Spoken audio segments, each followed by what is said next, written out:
Macmillan Audio presents Be Careful What You Wish For by Jeffrey Archer. Read for you by Alex Jennings. To Gwyneth. Prologue. Sebastian tightened his grip on the steering wheel of the little MG.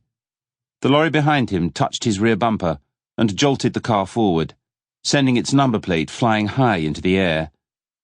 Sebastian tried to advance a couple more feet, but he couldn't go any faster without running into the lorry in front of him and being squeezed between the two of them like a concertina.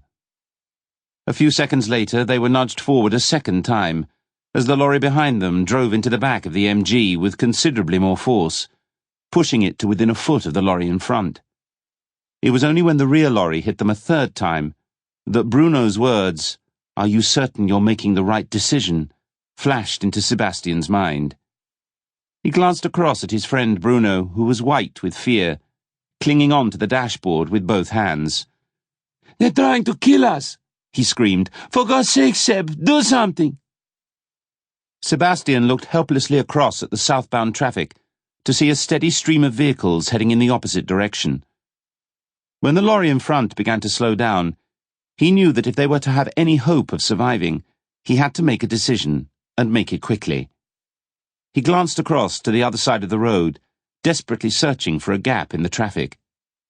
When the lorry behind hit him for a fourth time, he knew he'd been left with no choice. He yanked the steering wheel firmly to the right, careered across the grass verge, and straight into the face of the oncoming vehicles.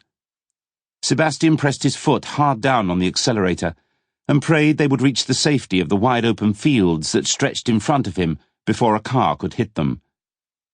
A van and a car threw on their brakes and swerved to avoid the little MG as it shot across the road in front of them. Just for a moment, Sebastian thought he might make it, until he saw the tree looming up in front of him.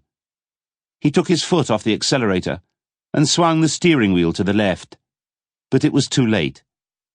The last thing Sebastian heard was Bruno screaming. Harry and Emma, 1957 to 1958. Chapter 1. Harry Clifton was woken by the sound of a phone ringing. He was in the middle of a dream, but couldn't remember what it was about.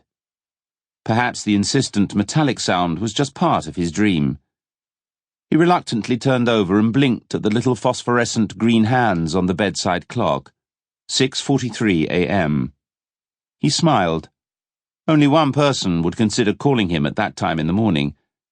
He picked up the phone and murmured in an exaggeratedly sleepy voice, "Good morning, my darling."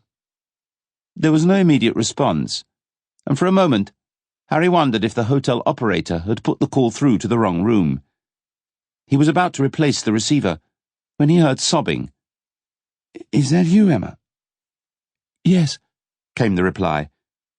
"What's the matter?" he asked soothingly. "Sebastian is dead."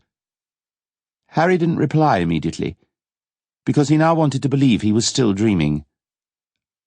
"How can that be possible?" he eventually said. "I spoke to him only yesterday."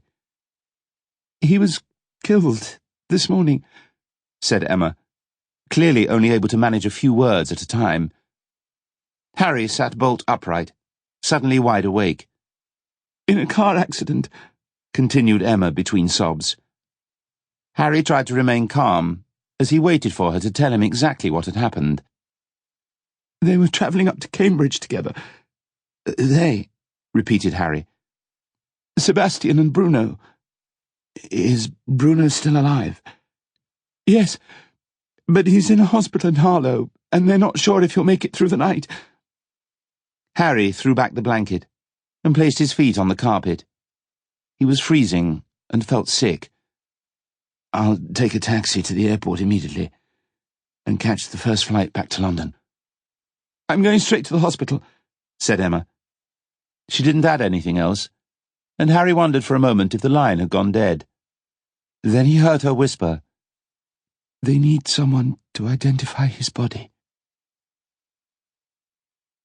Emma replaced the receiver, but it was some time before she could gather enough Sample complete. Ready to continue?